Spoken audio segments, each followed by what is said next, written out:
morning, everyone. Welcome to Chulalongkorn TEFL Program Webinar Series 1, organized by the Teaching English as a Foreign Language Program, Faculty of Education, Chulalongkorn University. I'm Shanugrit Tinkalaya, but you can call me Oat. I will be your moderator for today's webinar session. So, today, we're going to have a talk on inputs and mind matters on EFL instruction. And our wonderful speaker today is Ajahn Dr. Monthon, Kanokpermpoon, or Ajahn Modi. So he'll be our speaker for today. Hold on. Next, I would like to announce just a little bit that the TEFL Chulalongkorn channel, we have the TEFL Chulalongkorn channel on YouTube. We'll post our previous webinar lectures from renowned educators in TESOLs and applied linguistic fields. So please check those great lectures out, and they're also available on our channel. Okay? So, and right here, and don't forget to subscribe so that we'll continuing to produce more valuable content that you will be interested in, and the channel will be very important resource for you. Okay. So, and before we formally open today's talk, I would like to give you some reminders. First, please use your name you register with us so we could conveniently monitor your attendance. Second, if you have any questions with the speakers, please feel free to send them via Zoom chat features. We will screen the questions to ensure that there's no duplication, and we will read your questions on your behalf. When you type the questions, feel free to state your name and your university or your organization so our speaker and our team can address your name correctly, but it is also optional. So you can just ask the question straight away. That's also no problem at all. Then we'll have the evaluation form, and also please enjoy. To officially start today's session, I would like to call upon the directors of the TEFL program, Assistant Professor Prampimon Sukhavati, the director of TEFL program, for her opening speech. Okay.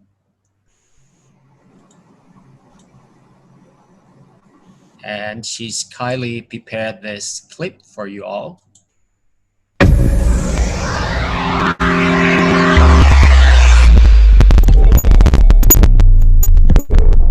Hi everyone. As we are facing coronavirus pandemic crisis as the global issue, and never before have we encountered educational disruption on such a scale. The educators around the world are looking for the best practice to ensure that learning never stops. TEFL webinar series is taking innovative actions to unlock solutions to respond to the situation, and we are trying to find means to support learners and teachers to keep on provisioning education at distance. In times like this, I like to express my appreciation to all educators in ELT who never give up on sharing knowledge to our learning community. Without their contributions, this project might not be possible. Moreover, I like to thank my colleagues, the TEFL committees, and the TEFL student team from the Faculty of Education for making the event happen. Distance never matters in education, and learning is lifelong. Welcome to our TEFL webinar series on Zoom. Thank you very much, Assistant Professor Dr. Prampimon Sukhavati, for your opening remarks. So, here we are. Our webinar talk today is all about input and mind matters on EFL instruction. And our speaker today is Ajahn Modi or Ajahn Monthon Kanokpermpoon. Let me introduce Ajahn Monthon or Ajahn Modi a little bit. Ajahn Modi is a lecturer in TESOL at the Language Institute, Thammasat University, or LITU, Bangkok, Thailand. He's also the program director for graduate diploma in professional English at Thammasat University. His research interests includes cognition in language education, second language acquisition, thinking skills development, and English phonetics and phonologies. So without further ado, ladies and gentlemen, please welcome Ajahn Modi. Thank you so much. Thank you so much, Ajahn Oat. Right. Well, first of all, good morning, everyone, and welcome to my talk today. Right. Let me share it to my PowerPoint right now. Okay. Right. Yes. Right. Okay. Right. A lot of you have been here in order to just simply understand a bit about what to do in terms of EFL instruction, how to put input and mind together to create a lively learning environment for all your students, right? And you might say, well, Modi, well, do you write it wrong? Is it like input and mind matter? No, S or something like that? Well, I say, well, this is not wrong, actually. This is my intention to give you some idea about the role of input and mind together, not just input alone. When you come across and walk into the classroom, give your students all kinds of reading, listening, all kind of conversation, interaction activities all the time without considering their mind or their active mind.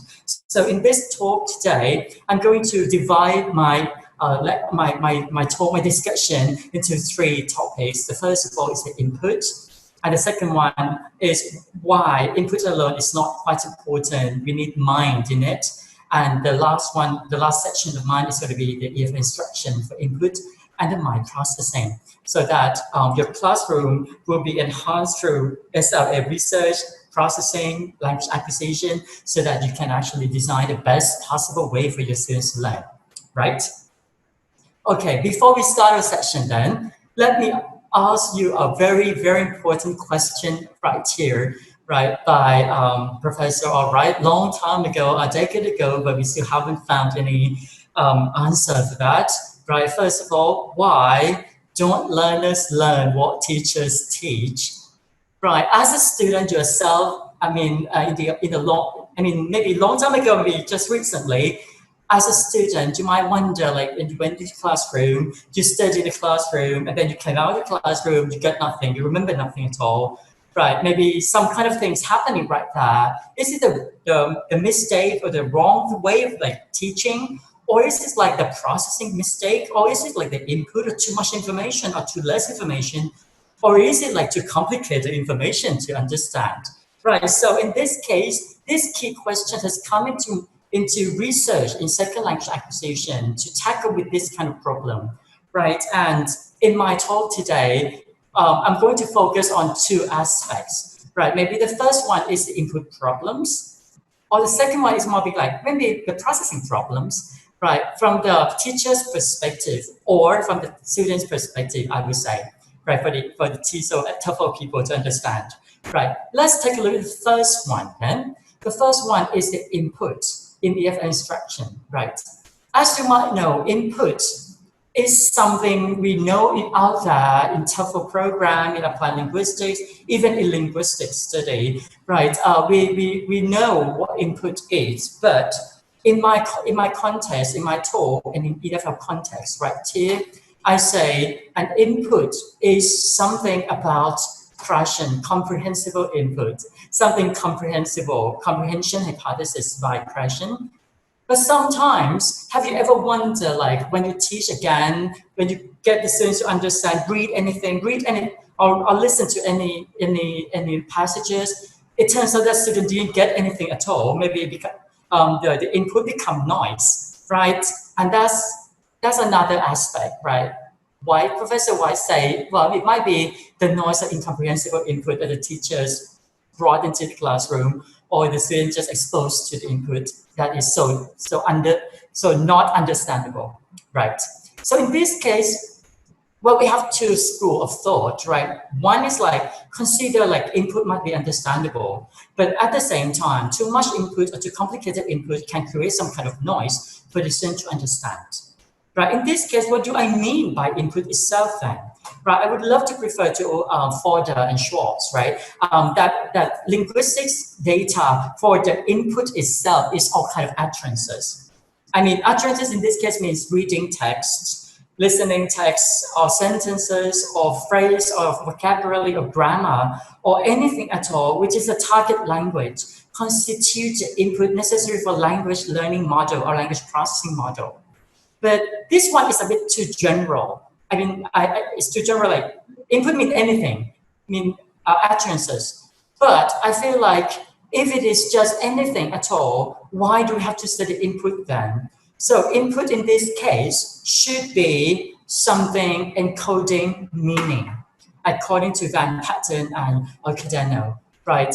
Input must be something meaningful so that the student can actually understand it, take from it and learn it, or in second language acquisition, acquire it, right? Right, and I think by this general principles of all the definitions of input by so many scholars in SLA, I would just simply put you to the very classic, world-renowned idea and theory called comprehensible input by Krashen, right? I think you know this theory or hypothesis from all kinds of learning in TESOL program or applied linguistic program, like Krashen always proposed that input might be something comprehensible, but not something that student can actually produce yet. That means the student will have some kind of knowledge, but something to provide the student. The teacher should provide something a little bit higher at the level, but at the same time, student must understand that input. Well, that's easy to say, that's easy to just propose, but in classroom practice, what happens then? Well, how can we actually, as teachers, determine, right, what level of input is comprehensible, which one is not comprehensible? So it's a kind of like, again, the burden or the challenge that research in second language acquisition poses on classroom practice, right? So in this case, well, we have to determine from the SLA perspective to see whereabouts of second language acquisition research to come into the classroom so that language teacher can apply this knowledge in classroom practice, right? So let's take a look. In SLA research, right, we might say like there's so many kinds of grammar to teach, for example, and the easiest grammar of all is the progressive, I say verb ing, right? An English teacher might say English ing is like a progressive form or present continuous or continuous form, I would say, is the most salient. That means it's easy to capture. There is no underlying rules to capture at all. It's like verb plus ing, except the capital B in front of it. But what happened in second language acquisition research then? Right, research by Rode, Professor Rode, Andrew Rode has done extensive research on progressive verb ing, and he has done, in one of his research, he looked at a longitudinal study when the children of 4 to 9 years old, like exposed to English naturally in California in natural context for 6 months. What happened then? After exposing to natural language or inputs naturally, well, the results say that the children themselves could not produce the progressive or present progressive in the target way. To be worse, the past progressive is not fully mastered at all. So this means that even though the teacher says, well, we have grammar, certain grammar to teach, and some of the grammar point is easier to teach, even in natural learning of English, this kind of learning is, constrained by certain aspects. So in this case, we have to ask a question, why can't these kids acquire just a simple progressive tense that is just so easy to teach, but hard to acquire or learn, right? Another example I would love to give you is that sometimes we teach formalic language like this. Hi, how are you? Fine, thank you. You fine, something like that. So it's more like interaction that comes automatically, right? But sometimes when it becomes automatic, there's some conversation like this happen. Like, hi, Sue, good morning, Julie. Fine, and you? So that you see there's certain aspect of language is sticking to your mind that when there's some prompt about this, so some kind of like saying hello, greetings, your idea, your language become automatic. So I think there's something hidden in the agenda that, well, it's not language teaching alone that happens right there, but some kind of processing, some kind of the mind happens right there. Like this way, in terms of McLaughlin, automaticity and restructuring, right? And the last example I would give is that sometimes you teach English, past simple tense, irregular verb, for example, went and came, and the student just simply use it easily in the first place. And then after a period of time, when you start teaching regular verb patterns with the ed endings, students just reformulate their rules, become gold or winter even, right? And then after a while, after a period of time, maybe a year, 2 years later, it becomes 100% automatic.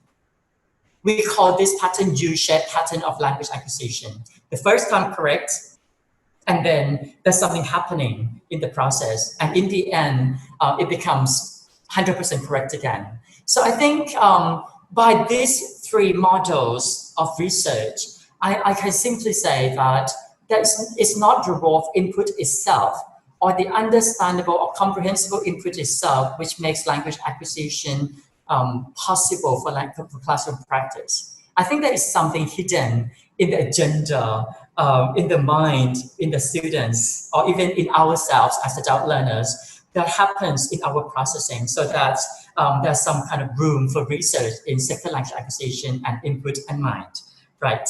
So based on this study, I can actually come up with a conclusion, right? Referring to Van Patten's input processing in 1996 and the updated one 10 years later, 2006, that first of all, whenever we start learning a foreign language or second language, we start to process the input for meaning first, right? I think it's important to understand this principle, right? Because when we study any language at all, the first thing coming into our mind is to understand the meaning, right? To communicate it. So if the students start learning a foreign language, of course, they would just start from playing with the meaning. I'll talk about the role of meaning in the first language, influencing second language later on in the second section. But right now, I say, when you learn any language at all, you not just simply learn for the rules, you learn language for meaning. So that comes into the principle number 2. When some forms of the sentences occur, for example, adverb of time and the past simple ed. For example, yesterday I went shopping with my friend, for example.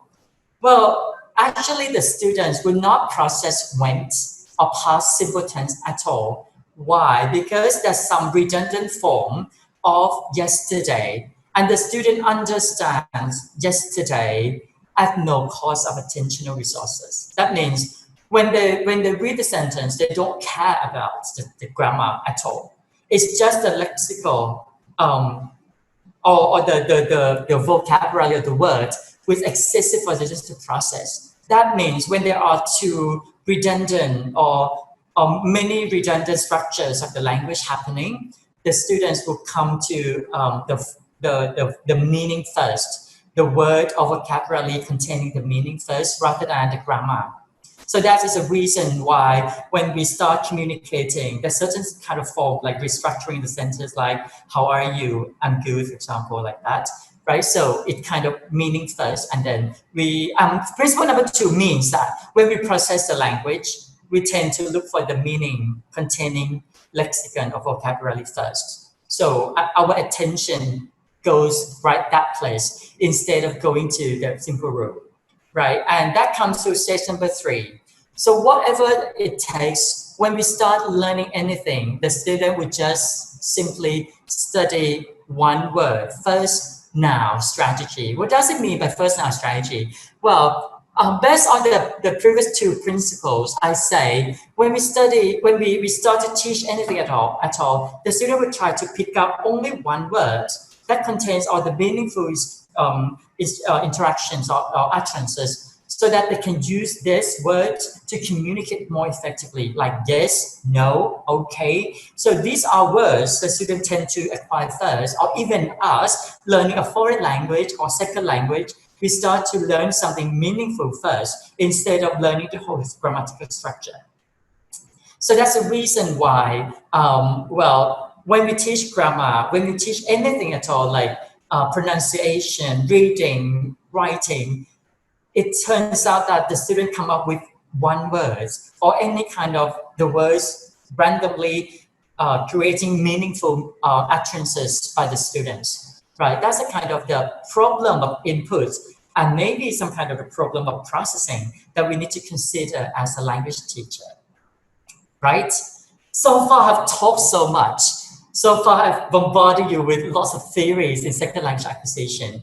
Right now, I want you to practice a bit, right? Practice a bit. I'll give you like a couple of minutes to read this passage. This is a research study by the University of Stanford, right? Let's see. So if you look at this screen, can you make sense of it? Do you understand this passage at all?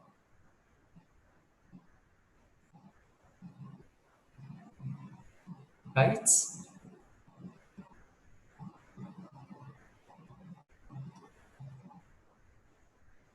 Yeah, can you understand this passage at all? Yeah. Right. I think you can. I think you can understand it, right? Why? What happened there? What happened in this one? Even though all the grammar, all the word arrangement is so wrong, not in right order, what happened in that input then? Well, what happens in that input? Right? Okay, I think you understand it. I know you see the problem there, the challenge there is that the letter is misplaced. Some of you have answered correct, but you know the correct spelling, right? And you know the correct meanings. In other words, I can say, I can simply say, you know the word, and you don't look for the letter by letter. You process the whole word simply by the whole word because you know the word, and then you associate the words with this typo words, right? So that you can understand the whole passages correctly. So I think it's not a problem of input then. There's something happening in the mind, in the processing, right? Yeah, you recognize the first letter, yeah, the first letter, the last letter, and then you try to process it all together. I believe that as advanced learners like you guys, you understand this passage so well, right? Now, let's come to another challenge then. Let's come to another challenge. Can you remember the following digits then? I give you this.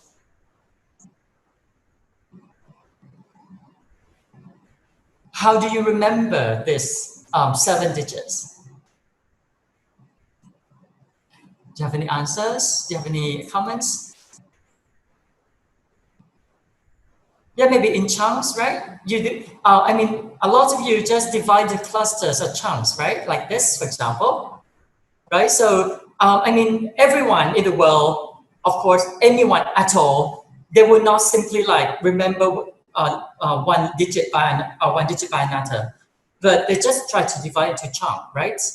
But I will give you more hints, right? For a little bit advanced learner, they will just simply rearrange it like this. Right?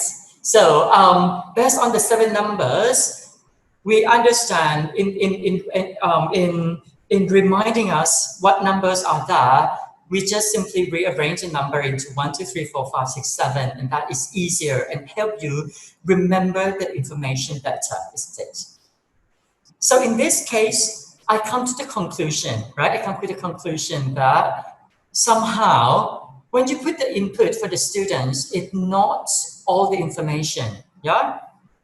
Right? It's not all the information. Well, some of you say sound. I say, yes, that's fine too. But there's something inside the input that the teachers might not be aware. So I think this is so important to understand. When you come into the classroom, preparing all the lessons, for example, you're going to teach like one grammar point and you will practice the grammar point like heavily, like 100 items, for example. I want you to ask yourself, like, is it really the thing the student can process or not, right? So that comes to this model that, well, not all input has equal value.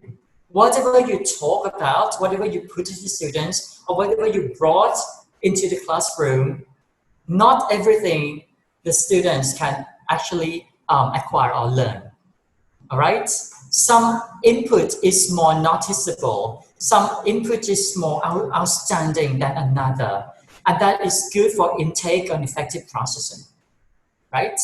So I think one of the most important thing about learning and second language acquisition research and classroom practice is that when there's something happening like input, we need to keep asking questions how we make this best possible practice for classroom teaching, right? So when we ask this kind of question, we'll come up with the same theory as Smith. He passed away a long time ago.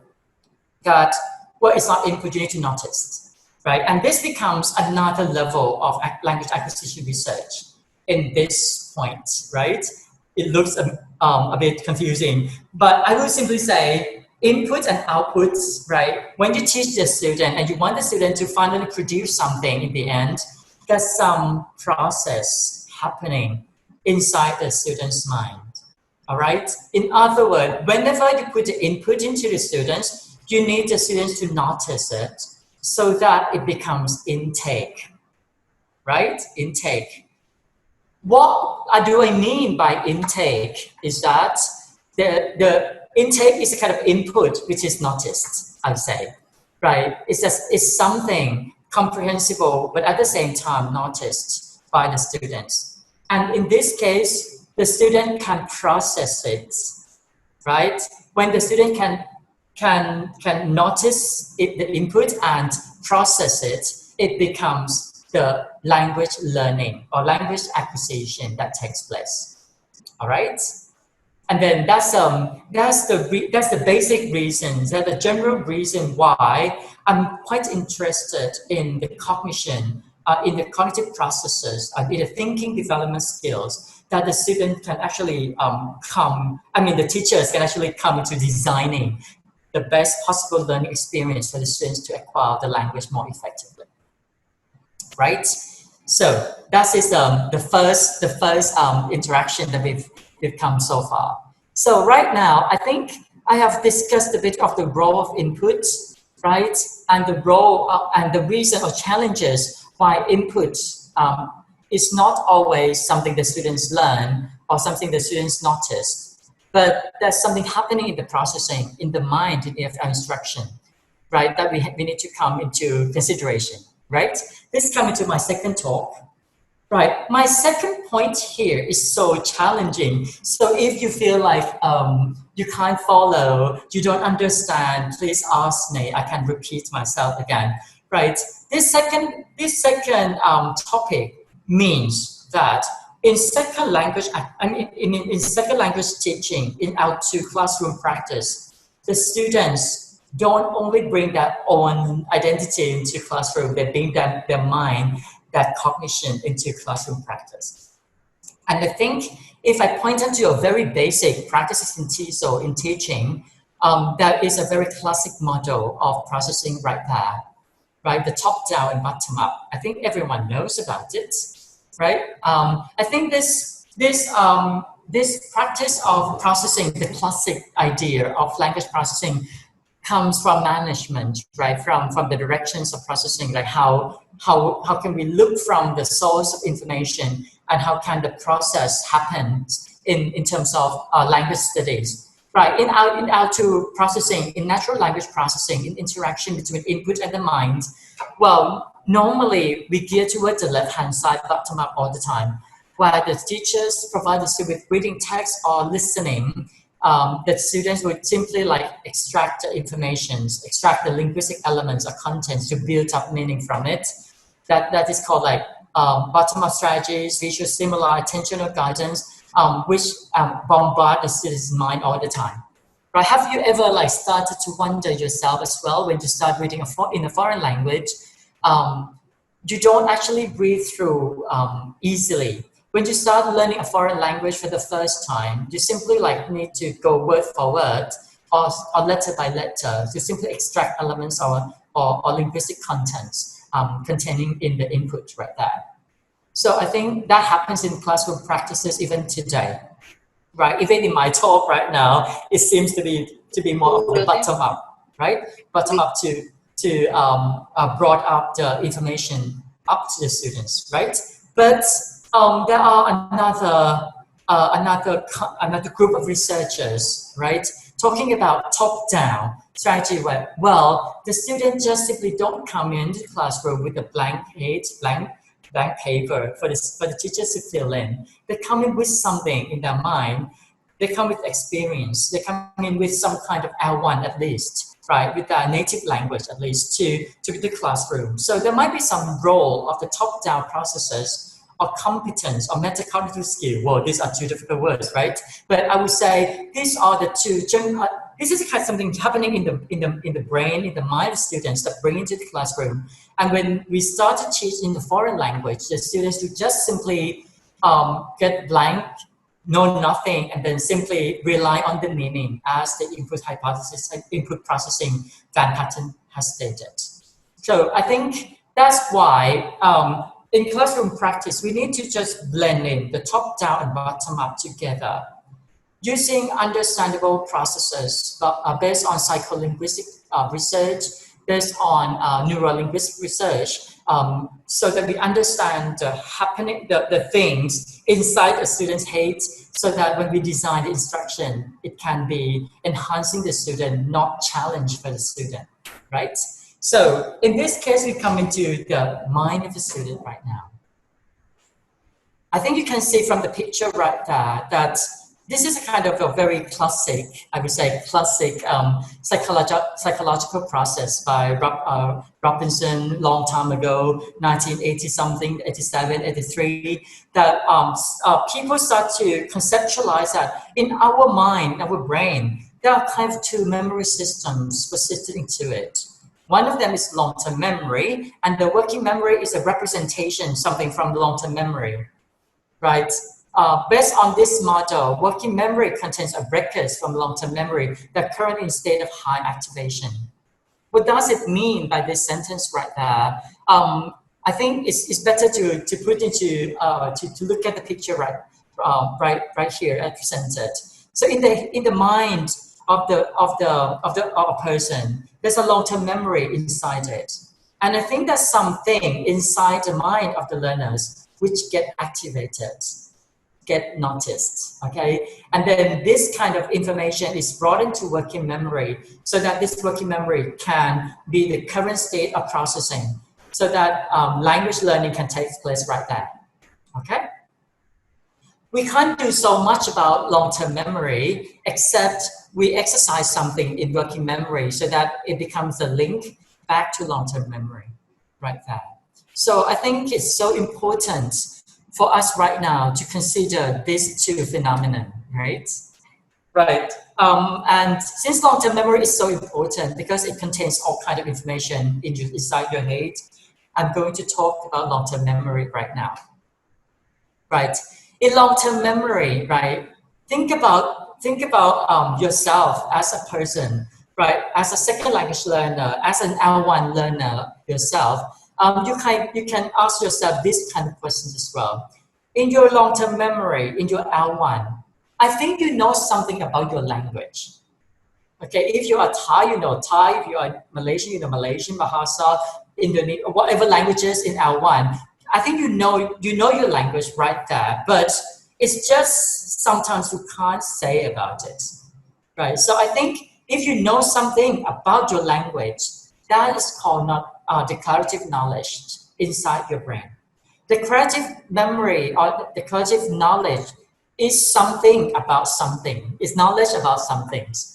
For example, you can understand that any four-legged animal is called a dog, a horse, a cat, for example. Any kind of an animal with four legs are conceptualized in the brain that this kind of animal is pictured into your brain.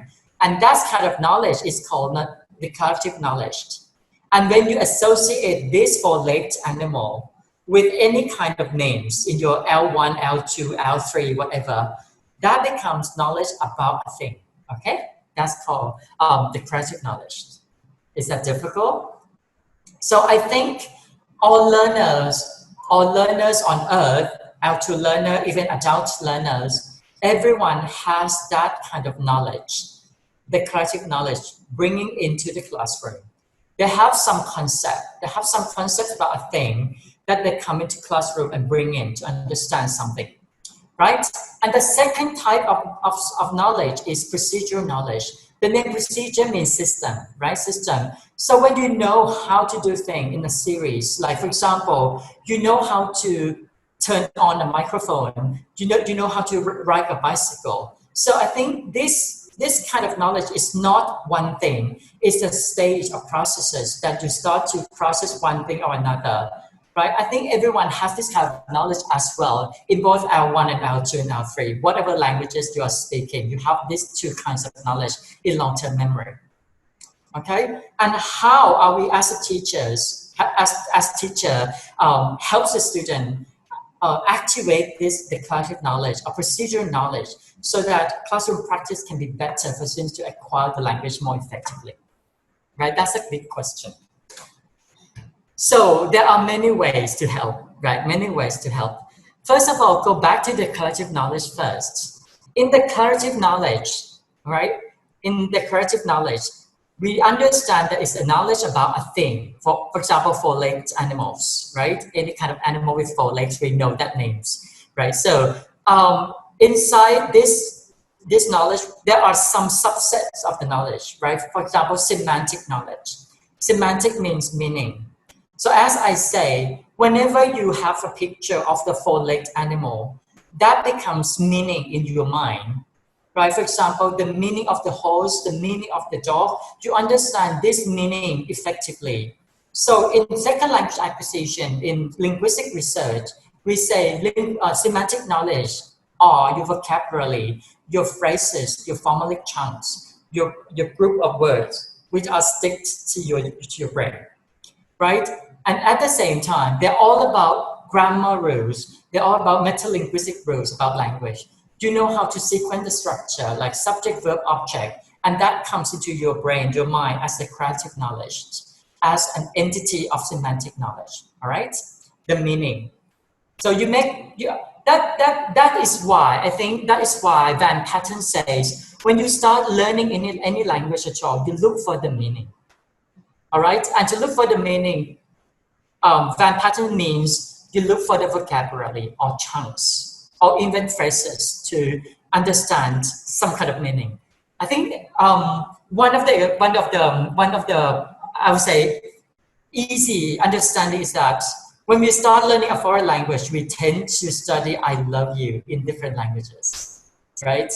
We tend to know all kinds of "I love you" from all languages of the world because the concept of "I love you" is right there, right? But different representations of the language comes with different terms. So this kind of vocabulary, chunk phrase, and linguistic rules, metalinguistic rules, has come into making sense of the vocabulary learning of semantic knowledge. All right? And the second type of knowledge in the creative knowledge is episodic knowledge. That means it's not just a four-leg. We need to have environment into it, right? If you live in like For example, in the winter, in the Western country, for example, you have the concepts of different kinds of snow, right? This concept of snow, I mean, you know snow, but when snow happens in different situations, they have some different meanings, different representation in that. So we don't actually understand anything, just the meaning itself, but the context or the actions, actual events surrounding that context. So I think the evidence from this kind of knowledge is like, well, when you come across anything, this looks familiar. I've heard this before. So that kind of things happening into your recognition is from episodic knowledge, that somehow the surrounding, the environment happens, and that become your understanding of that kind of knowledge. Based on this system only, good news for you. Good news, right? If you just heard some theory like critical period hypothesis, for example, or the age effect on second language learning, well, I say research in neuroscience and psycholinguistics said, well, since you have this declarative knowledge, this kind of knowledge is flexible. That means your brain is always open for new knowledge, for new thing, for a new kind of knowledge about a thing. Okay? That means good news. You can learn any languages at all because your brain, your long-term memory, the cognitive long-term memory knowledge has helped you to learn and store new knowledge all the time in your life. Okay? So that's a good way from psycholinguistic research right now. What about teaching implication? You've been talking about psycholinguistic research, about abstract concepts. What is the classroom practice that can be applied in the classroom? So I give you some hints here. Teaching implications from declarative knowledge of long-term memory. So I think it's better to get the student to attend to input and try to link the text and sound meaning connection. Okay? Based on this, I think it's better to start when we teach grammar or vocabulary or reading or whatever it takes, try to bring in something meaningful for the students so that they can just match text and sound connection. In this case, I don't mean that I support L1 or not support L1. I leave that open to public debate, right? But I say, if the students share similar L1, and if you teach a new vocabulary item, I think it's better to share the meaning with the classroom. For example, any difficult vocabulary, and then you have L1 translation, put a translation, and then trace the student back that, well, you have one more word to register for the same meaning as L2, for example. It's not the role of L1 to give the students to teach in L1, but what I mean is that you try to link the association between text and sound, text and meaning, or sound and meaning connection, so that the student can enhance their language learning more effectively, right? Once again, the student comes in your classroom with their L1. They don't come with a blank page. So there will always be some kind of rehearsal inside, all right? To strengthen this kind of sound text meaning connection, it is important for the rehearsal or repetition practice, okay? For example, if you're teaching a dialogue, get the students to understand the dialogue first, and then get the students to rehearse it. Keep practicing. It can be the conscious talking, or the student can just lip reading for representing inner voice inside, so that they can have some repetition inside their mind. Well, research should say that read aloud and read, think inside, inner voice reading. These two are, well, I can't say which one is the better way, but I say rehearsal is the better way, right? No matter it is reading around or inside reading, right? anything with conscious rehearsal or repetition can bring in the input into intake.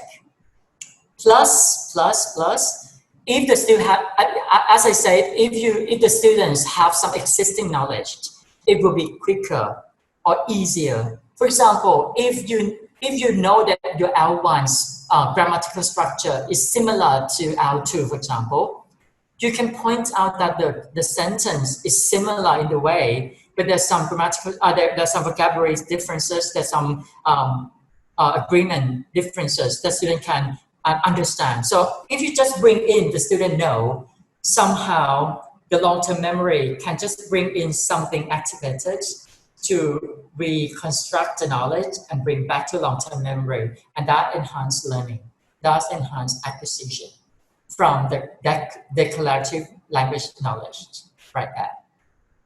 So good news then, in classroom practice, you can still teach your English, whatever grammar, vocab reading, speaking, reading, whatever language skills, you can still bring into the classroom.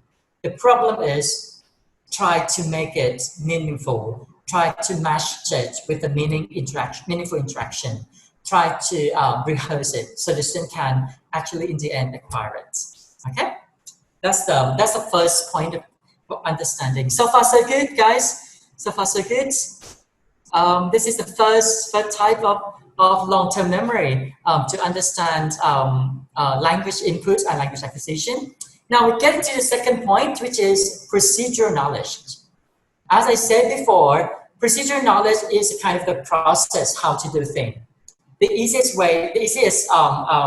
scenario is how to ride a bicycle or play chess or whatever process you're doing, or how to read, how to do things. I think everyone was born to be acquiring this kind of skill. We call it procedural memory, right? Procedural memory or skill learning, right? We learn how to walk, we learn how to talk, we learn how to swim. Learning how to talk, learning how to make sense is part of the procedural knowledge. I think that's the reason why children can pick up language effectively, because they don't rely on declarative knowledge, but they rely on the skill learning process, right? I can't talk too much about skill learning process because it's a whole lot new area of second language acquisition. So I leave it right there that there's some research talking about skill acquisition, which is easy to learn. You can learn how to ride a bike. You can learn how to ride a car easily if you learn the step 1, 2, 3, 4, right? And something in your brain, procedural knowledge can capture that process. I think that's the reason why when I showed you the digits, 7 digits, you come up with the patterns. You come up with the chunks, right, to separate the information effectively. Even though you don't understand why I put you to remember these digits, you still have that kind of knowledge to patterning, all right, to do the patterning of the language. So that becomes part of the procedural memory that we do have in our mind. So I think if we create some kind of pattern for the students to capture somehow, the student can remember it more effectively. But sad enough, procedural knowledge tends to be so deep in the mind that somehow the manipulation of inputs is so hard to capture this procedural memory. And in today's neuro-linguistic research, people still say, scientists still say these two kinds of memory are separated. Declarative memory and procedural memory are separated. They are not the same. Different kind of brain structures use different kinds of knowledge. So I think leave it for the understanding that somehow we have that pre-programmed patterning in our brain, then, right? The rest two, perceptual priming and conditional associative learning are a kind of sequential, the sequence of learning, right? The sequences of learning. Conceptual priming means, for example, when you learn one word, it influences you to learn another word. Is that familiar? Does it ring a bell? So when you start to teach vocabulary and get the student to understand the whole lot of everything, you tend to help the student do the mind mapping, right? put one word and get the student to link this word to other words. That means you are creating some kind of perceptual priming for the students to link one word with another, so subsequent understanding. Okay. The last one, which is so very much of the classic understanding, is conditional learning. That means when you experience something which is so good, you learn this and you feel so good about it, you tend to remember about it, right? To remember something. When you have good experience, good minds, you love the teacher, you love the classroom, for example, that creates some kind of associative learning that you want to come back again, you want to study this again, you want to study with this teacher again. That kind of experience is kind of procedural knowledge, that when you come through series of language, of knowledge, of patterning, you kind of like access this easier, right? Sad news. This kind of procedural knowledge or patterning knowledge or system knowledge is for first language acquisition only. That means children can use this knowledge to acquire the language very easily. But when it comes to adult learners, this kind of knowledge is hard for us to activate. But if you exercise your brain so hard, I can give you some hints to exercise the brain so that your memory can process information more effectively. And then some researchers say that kind of shifting transition from knowing about things to knowing how to do things. So, but still, it's still debatable, controversial. There's no conclusion for that, right? Based on this knowledge, then, the only thing I can say is that I think we can use the input hypothesis right there. Let the student read anything. Let the student participate in communication tasks. And then the student can, well, maybe incidentally learn something, pick up some new word, pick up some grammatical rule. That is kind of perceptual priming, right? So when you read the story and when you're interested in the story, you tend to want to know this word and try to link to another word. And then the word learning become perceptual learning, right? Consequential learning. Or even classroom practice, you try to like do the audio lingo, like repetition, like that, rote learning repetition. You're tending to create an environment where you try to associate this learning with repetition, That kind of experience is registered in the procedure to create the kind of drill repetition is good for the students. But I say audio-lingual drilling, right? That's an updated research from neuroscience. Audio-lingual drilling is so important for noticing. So if you get the student to practice, but not drilling then, I say not drilling, but repetition, practice quite a lot, you create some kind of associative learning for this to learn as well, right? So far, I have done with the long-term memory. So far, so good, still alive. Still alive with this difficult concept. I think if the teachers know about this, I mean, you can design any tasks for the student to learn more effectively, right? I think I haven't brought any extensive research to give you a headache, right? I give you some understandable concepts so that you can bring these concepts to practice, right? So far, so good then. Long-term memory, good. We have procedural memory and declarative memory, two types of long-term memory, register in long-term memory. But then, I say, in classroom practice, working memory is so important.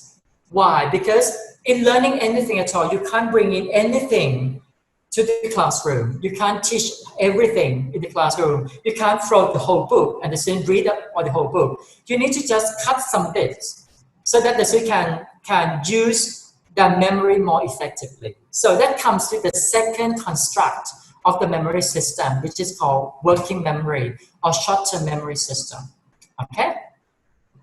You can see that when the input comes in through noticing, it becomes intake. That is the operations to compare short, medium-term memory in the intake right there. That's called working memory. And then from short-term memory, this information is transferred back to long-term memory. So I think, and a lot of researchers out there in the world say that when we teach in the classroom, we need to make sure that the working memory of the student is so active. The cognition, the mind, the student is so active, is open for acquisition, for learning anything, right? So working memory is so important. So if we enhance working memory to process information, we then can associate a stronger link between long-term memory and the input, and then the information can be stronger for acquisition, right? So according to researchers in second language acquisitions, right, working memory is a workspace or workstation for the existing knowledge that is long-term memory to interact, to process with new incoming information. Okay, that's a big concept for working memory. So, but right now, can I ask you the question? Oops, sorry. Can I ask you one question? Can you remember the 7 numbers that I asked you to remember a while ago and half an hour ago? Right, can I ask like what number is the first number and what number is the last number of the 7 numbers that I asked you to remember or to practice? 7 and 4, that's good. That's good. That means your working memory is still active, isn't it? Yeah? Right? So your working memory is still active. That's so good. That's so good. That's so active. That's lovely. I love it. So I think, well, in teaching like this, I think it's better for you to create this kind of scenario for them to activate the memory so that they can interact with the new coming information, come back to the storage right now, right? That's lovely. I love it. I love it. Right. Okay. However, even though a lot of scholars, you can see Gilbert, Manos, Harrington, Sawyer, Jeff Harrington, right, when, well, there's so many scholars in psychology talking about working memory. And in second language acquisitions, there are 2 schools of thought. Then, 2 schools of thought. I will talk about it briefly, not in detail, because it's still controversial. It's up to you. Where do you believe? Like, do you believe in this scholar or do you believe in another scholar? Right? Let's take a look at the first model then.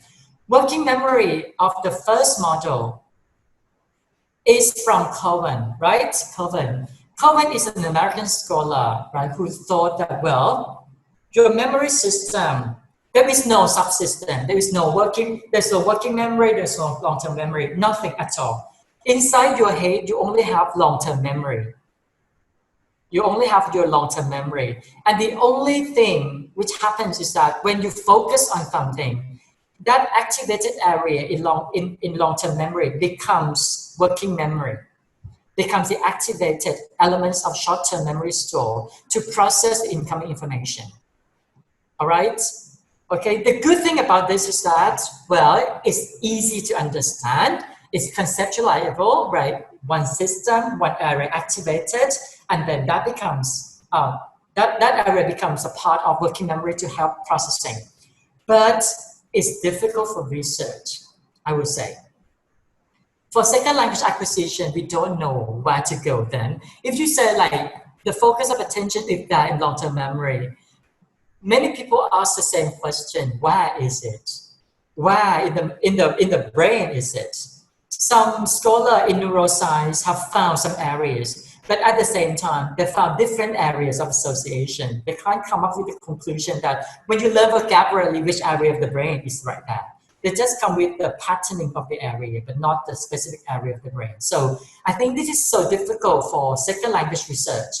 And even in classroom practice, we don't know where to go then from this model. So a lot of people comes into the second thought, which is the Badley, right? Alan Badley he's a very big scholar in the UK school. Cohen is from American school. Badley is from UK school. Badley says like in our perception, we tend to acquire language or information through mostly two channels. Two channels. The first channel is phonological loop. Wow, that's a key term in psychology. To make it simple for us, right? Phonological loop means music and language. So when you acquire any music or any language, it comes through phonological loop from the ears. Okay? Even when you read, you tend to sound it through the ears, right? When you read any words, it becomes sounds in the ear as well. So writing can somehow be phonological loop as well. So Badley conceptualized that this loop, this language and music loop, helps you to process language and music or any prosody like sound system patterns like that. And another memory system is called visuospatial sketchpad. Okay, this memory is more about picture. Most of the time, people will understand everything through picture as well. So this picture become registered in the brain as well. So according to Badley, well, these two kinds of input comes in through different channels. Okay, so if the model Badley says they come in through different channels, it's easier for researchers to conceptualize it and to design the test, the task, to capture elements of the working memory for processing instead, right? In the beginning, Badley only talked about phonological loop and visuospatial sketchpad, and that's it, right? But then in 2006, he updated his model to include central executive as the combination model. Like people say, like we don't actually acquire one thing at a time. We always like listen and at the same time see some pictures as well. These two kind of information, two stimuli must be processed together. So Badley say, well, there is some area in the brain to process this together. And then this processed information interacts with long-term memory through episodic buffer, right? So I think this model is easier for researcher, especially SRA researcher, to research memory, learning, and second language acquisition, okay? But somehow, so far, still now, there is no conclusion, right? If you believe in cognition so much, if you believe in skill-based learning so much, you don't like Badley model for sure. But if you're a language person, if you want to look at the phenomenon of language, the representation of pictures, you will love Badley model, right? There is no right and wrong answer at all. But then, one thing I can say about working memory model is that there is some kinds of central executive, the attentive model. I mean, the attended model, okay, the attended area. That there's some area in the brain which is activated, all right, to capture the incoming stimuli through whatever model, and then interact. This central executive interacts with long-term memory. Okay. All right. Based on these two concepts of working memory, somehow we can conceptualize that when coming to the classroom, we have the activated area of the memory system. We called it working memory. And if we can help the student to activate this working memory so well, the students can use this memory to help learning effectively. So that comes into the two conceptualized learning through working memory, long-term memory, all kinds of memory system into this kind of knowledge that we can conceptualize them.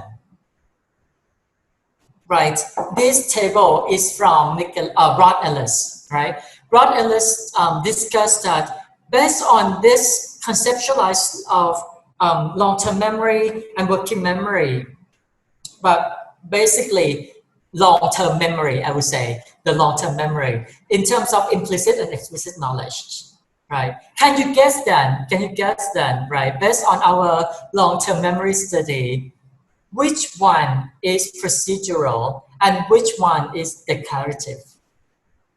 Which one is the knowledge about the thing? Which one is the pattern knowledge? Can you guess? Implicit or explicit? What is implicit then? And what is explicit? Can you guess? Right? Just survey a bit, just survey a bit. If you survey all the criteria of knowledge right here, you understand effectively like which memory system is it using. Right? Implicit knowledge, can you guess? Wow, there's some answer. Explicit is more like procedural. Oh, that's good. Thank you, Kanokpermpoon, right? Yeah, that's right. You're so right. You're so right. Yeah, implicit, the implicit declarative. Really, explicit. Okay, okay, right. Alpha C. I'll talk about that later. Okay, I'll talk about that later. All right, not now. Okay, that's another system, right? People, okay, let's see then. If we look at the implicit knowledge, we see there is early learning favored. You see that? Learnability means early learning favored. Meta-linguistic knowledge not required. So everything is hidden inside. So that's implicit knowledge here, according to Anderson, that means procedural knowledge. Okay, procedural knowledge. Procedural knowledge is a psychological term, but implicit knowledge is more like TEFL, teaching terms, okay? Right? And explicit knowledge is more like declarative knowledge. That's why you focus on rules, you focus on meta-linguistic knowledge, you focus on form-focused instruction, like that, okay? Right? So if you can identify your area of knowledge right there, you can design appropriate you can design appropriate input for your students processing. Okay. Okay. So far so good. So far so good. Right. Okay. Let's see a bit of research then. A bit of research.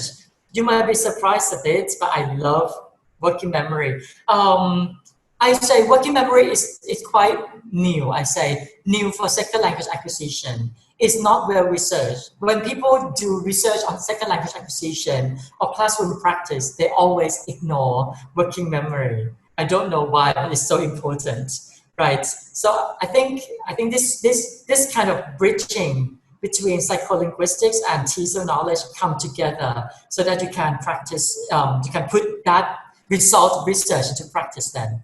So according to research, okay, I bring in the very basic understanding of research right here. Right, William Cole, long time ago in 1985, he was so interested in working memory and auto listening. Right, he put the students to listen through different tasks of working memory system through auto listening. Right, and he found that when the student have knowledge of syntax, that means that the knowledge of sentences or meta-linguistic knowledge, they improved listening more effectively, significantly, right? And several decades later, 4 decades later, Ohata from Japan also conducted research for Japanese EFL students as well. And she found the same results, that when the EFL students know more about syntactic structures, they practice syntactic grammars or sentence patterns, or the patterns of the sentences, right? Whether it's simple sentences, compound sentences, or complex sentences like that, the students can increase listening score significantly, right? So I think this evidence of working memory research and how to practice has some room for us to understand, right? That somehow, when you get the student to expose to auto listening, if you bombard the student with auto listening, in the end, student would get nothing. The listening becomes noise in the brain, right? And then the student cannot acquire the listening more effectively at all. So as a working memory research come to help, they say, if you bring in the procedural, the syntactic knowledge means the creative knowledge. So if you kind of bring in the creative knowledge into active in working memory, this syntactic knowledge help processing out to listening. Okay, is that good idea? Is that surprising? Right. So I think this come into one of the questions right now. Okay, one of the questions right now. Say, how does memory, especially long term memory, on work in learners' language learning process in aphasia? Right. In aphasia, the student cannot speak because of some lack of long term memory depletion. Right. There's some long-term memory depletion. But research in neuroscience and second language, especially linguistics people, have found that when one area is broken, for example, when the procedural area of knowledge is broken, the creative knowledge comes to help supplement it. Okay? We do have answer right now, Chancel, right? That when some area of the brain is broken, another part of the brain comes to help process. Because according to Alman is a psycholinguist. Professor Alman is a neurological scientist. He found that different areas of the brain in Wernicke and, I mean, I don't say technical term then, in the left-hand side brain, there's some frontal area processing the correct knowledge. And there's some inside right here, hypothalamus, that process the procedural knowledge. So if the aphasia is broken right there inside hypothalamus, somehow the area in front is more activated to help supplement the long-term memory right there. So that's why I think, that's why I can argue that even you have L1 fully registered right there in procedural knowledge, you can have your declarative knowledge help you learn the second language more effectively as well. So an evidence from working memory says you can use syntax to help out to listening, out to processing effectively. All right, that good news, isn't it? So that's good news. So I think if you teach some grammar, not too much grammar, just some grammar, and then get the students to listen somehow, this grammar helps students to process listening. Okay, right? Okay, that's so good. That's so good about it. Right. So far, so good. I've come to my last implications. Right. I hope I don't bombard you with all the theories or the I mean, working memory theory and input theory right there. But I come to the conclusion before I come for the EFL instruction implications, right? I can say, when people talk about input in second language acquisition, they tend to focus too much on input. And then people in psychology, they tend to focus too much on working memory and long-term memory. So that's the kind of the gap, the room to bridge in between like input and mind together. All right. So this one has some room to say, well, students have some brain. The teachers needs to bring up the brain of students to be activated. That is why my topic is input and mind matters. Okay, I see both input and mind as one single construct that the teacher can bring into classroom practice. Okay, and right now I'm going to the last section of EFL instructions based on my Ph.D. thesis. Okay, last year, right? Okay. For classroom application, working memory, inputs, and the overburden of the memory, we can say something about it, right? When we design instruction, we need to understand our input first. Take a look at your grammar, your reading, your listening, or whatever input you have. Think about the amount, the complexity of input in the instructor design. okay? Whatever reading text you have, you need to consider how complicated or how complex it is. Because the more complex, the more loads in your working memory will have to take. Remember again, working memory is just a small part of your brain. It is so short period of storage, right? And you can't remember everything so much.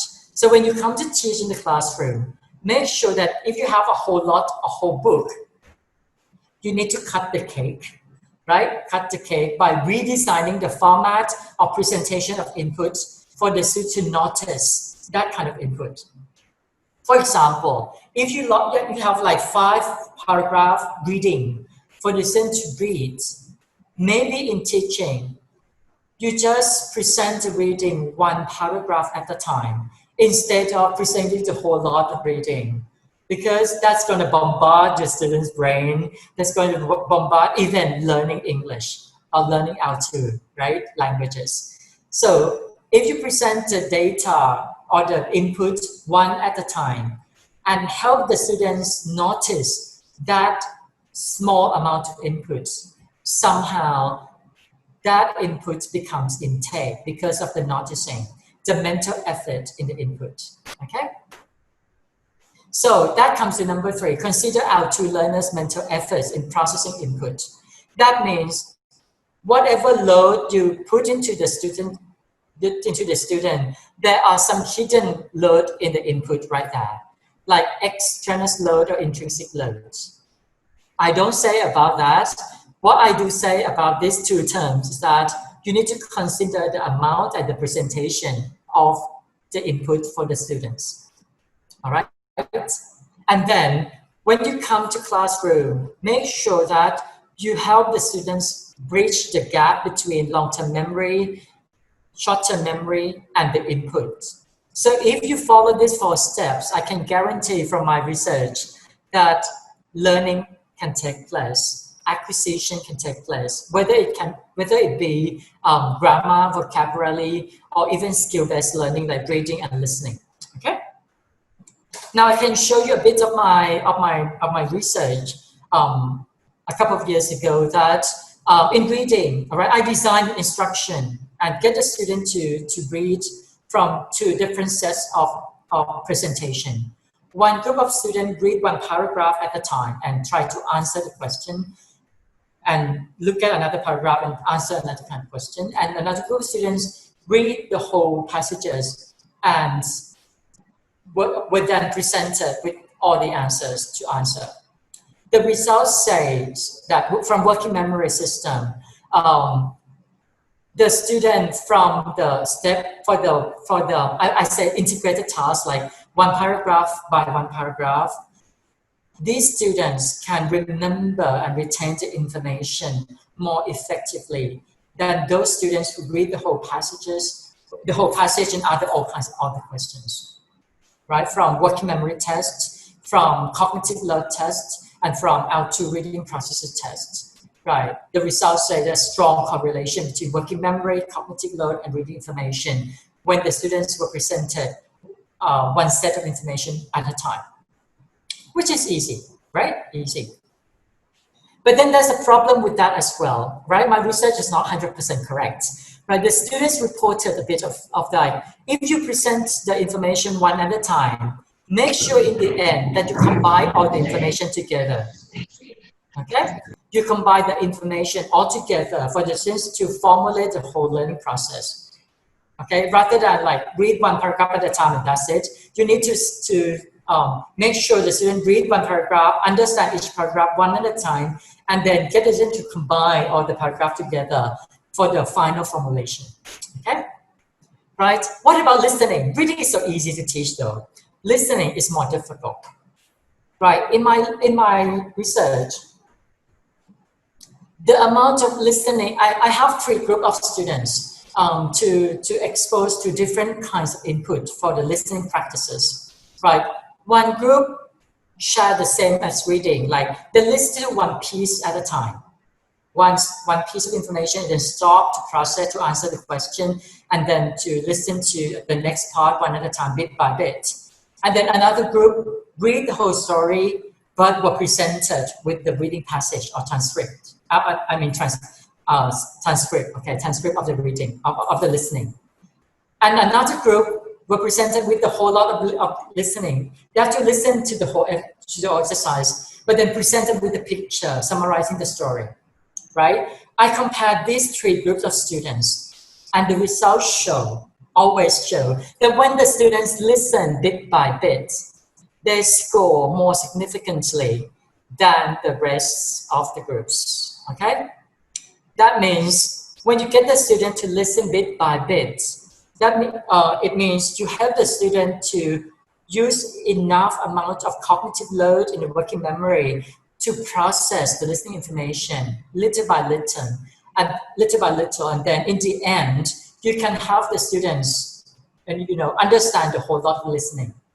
But surprisingly in my research, for retention after a few weeks later, those who learned from listening and picture, listen to the whole story and look at the picture, can retain and remember the information more significantly than the rest two groups.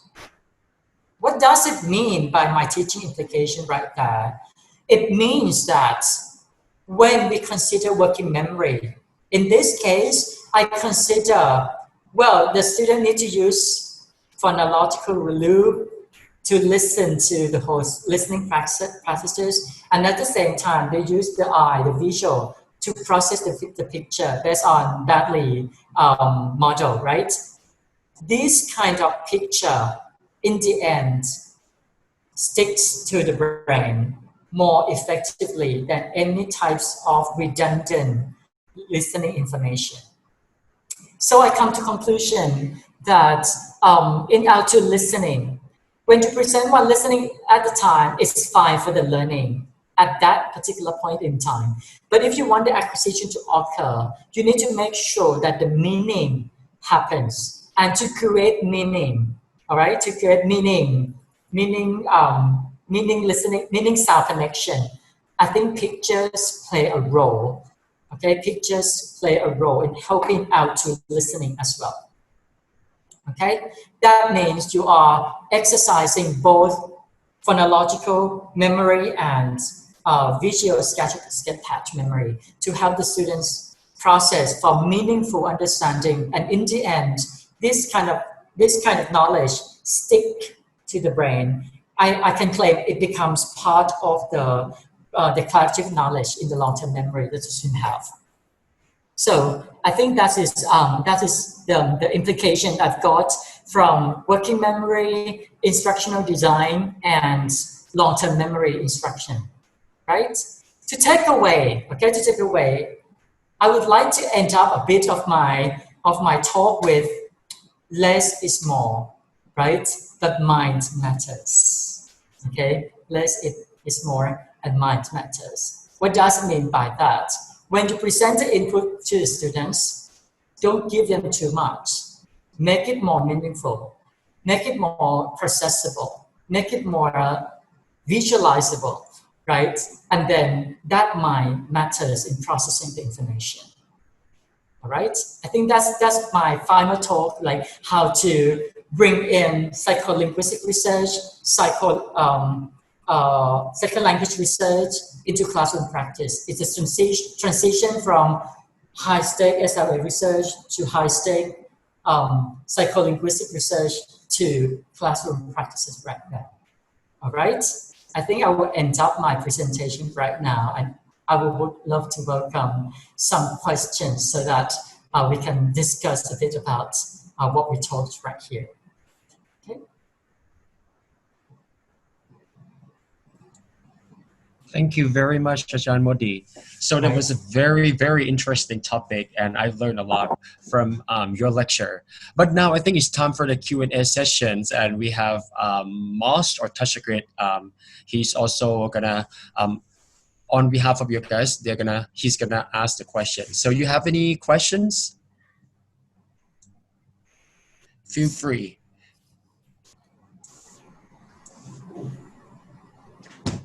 It's a very, very interesting one.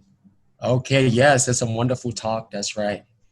Okay, so we got one question from Tanzil.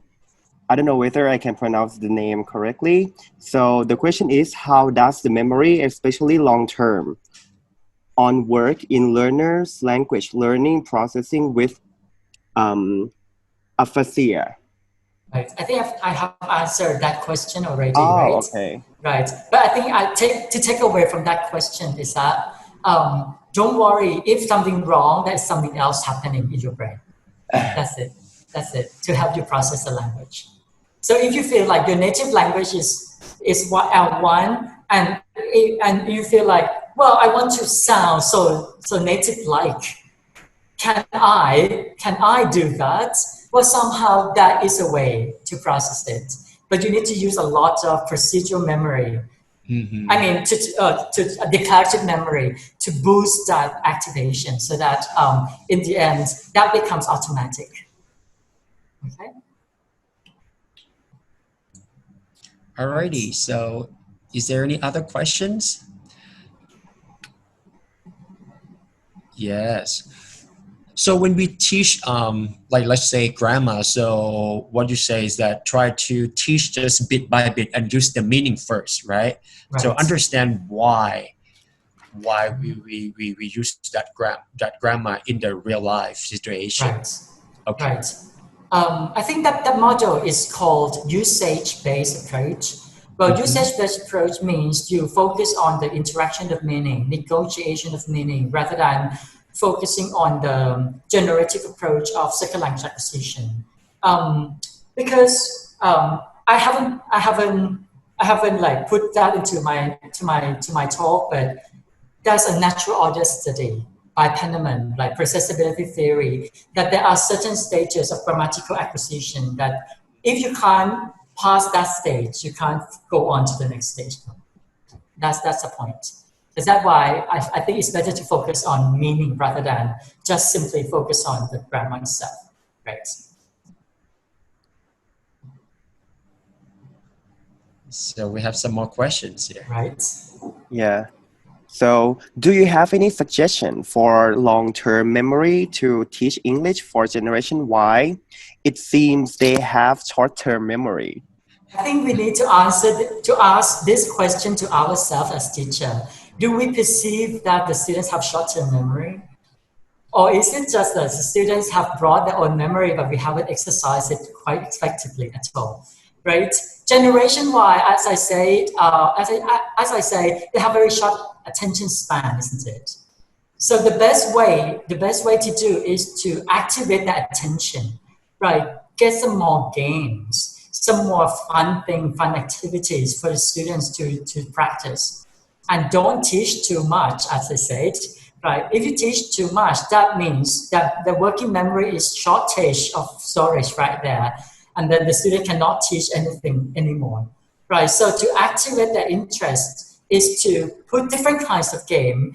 Right now online, you might want to use like, for example, quizzes, or you might use like some online games like to help them enrich the practice of the language rather than like simply teach them all together things, right? Or even like I can share my idea as well. For example, reading. If the reading is too long and the student to read it, why don't you just get the student to read one paragraph and get the student to talk about it, or get some picture based on the story then, so that there are something to do and fun thing to do instead of go on and on to finish the lessons, right? That's what I can say. So consider the memory first then. Okay, so another question is that according to grammar that we just mentioned earlier, so the question is, will grammar in context be the appropriate method for teaching to help the students work with their working memory? Right, I think it's important, but what context do you mean then? Right, in the context that I mean is the context is something the students know. Make sure that when you brought in some context in grammar, that context is achievable, understandable, maybe you brought in some culture of L1 to embrace that language to use. Rather than just bring in something new again, that means you are bringing another scenario into classroom. So I think grammar in context is good to practice. And sometimes it's not grammar alone, but I can say formalic language. For example, if you say like once upon a time, I think you can just simply put that, the student can practice that phrase without teaching anything at all. I think that will help them so much. Students will feel like, oh God, that's a magic solution to teach, right? That's a magic solution to learn the language, right? For example, so when you, well, recently I put grammar in context from, for example, when I teach present perfect, for example, I always put some phrases from now on, for example, from now on. That phrase means something. And if the student know this phrase, that helps measure the grammar understanding as well. That comes to principle too. When you have some formalic language register in your brain, that helps you to process the grammar later because the student don't have to process both grammar and meaning and structures all the time, bombarding the brain, right? Okay, very good. Thank you very much. So, is there any other questions? Because if you don't have any questions, so I'm gonna ask you back. What did you learn today? So, what are your key takeaways from Ajahn Modi? So, please feel free to just put it in the chat line right there. Yeah, to see if you can grab some of his key message. I got quite a few. Right. I hope it's not too difficult. It's very interesting, Ajahn. Right. Okay. Teach in chunks. Yeah. Possible. That's yes. Bit by bit, teach in chunks, not the whole lot. Great. Okay. So in that case, let me see, everyone. Is the way to help students get into the long-term memory. Very nice. And Abigail, I was able to intensify what I've learned in my online TESOL because of this webinar. Okay, great. Thank you. Yes. There's so many interesting courses in Korea as well, especially like basic of psychological processing and neurological knowledge, so you can go and grab something based on my talk today. Yes. And for Kun Ong, less is more, but my matters. Right. Yes. Right. Very good. Well, thank you very much. So let me share my key takeaway from this talk. So less is more, but my matters. That's the key message here, and I love it so much. And then in order to let the student understand and learn in your classroom, so make sure you focus on the meaningful input, and then plus the conscious rehearsals and repetitions. And if the students also have existing knowledge, that will accelerate it, the learning even faster and easier. So number 2, teachers should activate students' working memory in the classroom, and he or she as a teacher could also bridge the long-term memory and short-term memory plus the input so that the acquisition could be taking place. Number 4, focus on the meaning first. And number 5, to create meaning, we can use visual and sounds in our language classroom. So that's my key takeaway from your lecture, and many more from right now. So I think a lot of our friends are, sharing some of these takeaways. So now we have another question. Moss, would you like to ask a little bit? Okay. We have one more question from Ajahn Watana. The conclusion of the studies of Calls, 1985, and another one, Ohata, 2006, intrigues her so much. Based on this conclusion, do you have any practical suggestion to teach and help students gain more scores in listening tests? Right. One thing about this is, as I said, bringing some meaningful context for the students, right? When you teach English listening, make sure you try to bring the students' meta-linguistic knowledge into practice. What do I mean by meta-linguistic knowledge? Get the students to analyze the sentence first. Get the students to see what are the key terms. For example, in basic teaching is like teach them where the connectors are, teach them where the verb is, teach them where the adverb is like. So I think this kind of sentence learning, key features of the syntactic knowledge or metalinguistic knowledge can somehow help the student capture, because somehow we don't capture everything, but when the students can use that metalinguistic knowledge to capture some words, some verb, some adverb and adjectives, for example, they can actually make sense of the listening, and then they can formulate the meaningful utterances for listening tests. That's what I can say. And based on my teaching in my whole more than 2 decades, when I teach listenings, most of the time I don't pre-teach vocab because that's impossible for listening. I sometimes try to bring in important sentences or phrases, right, for the student to take to understand first, and then when they get to listen, they can use this knowledge to help them to capture the listening more effectively.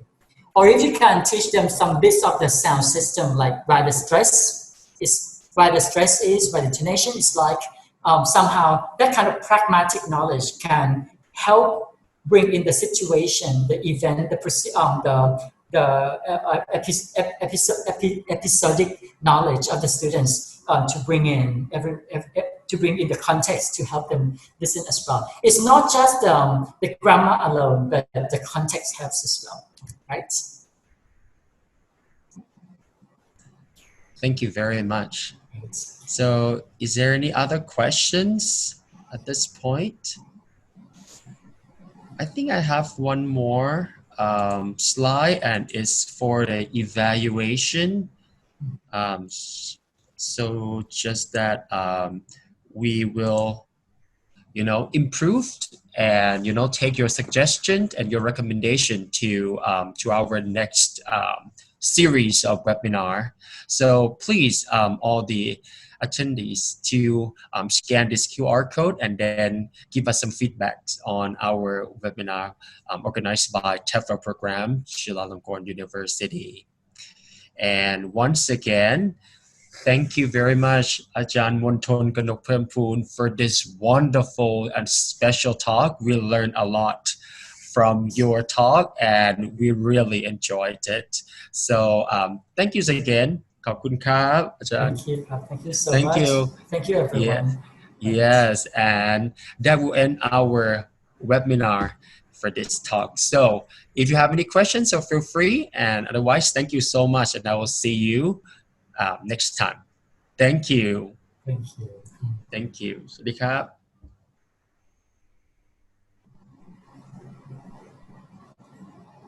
Okay.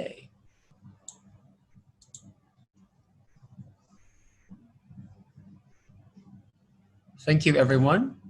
Link for evaluation. Okay. So there's a link and also this too. Thank you, Abigail. Thank you, everyone. Thank you. So I'll see you next time. So I think this is the end of our webinar series 1, organized by TEFL program, Faculty of Education, Chulalongkorn University. Thank you, everyone. See you. Yes, and some of you might ask, if we're going to share this webinar talk. Yes, and we will post it on the TEFL Chulalongkorn YouTube channel.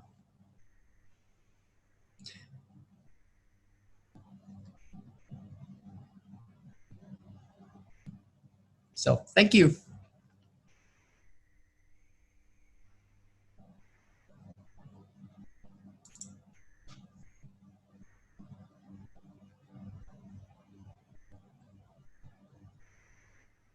Yes. Okay. For series 2, we will definitely, you know, maybe advertise and use the social media to make sure that everyone knows about our webinar series 2 from all about English teaching, English instruction in TESOL. So, Nadi, stay tuned. Yes, that's right.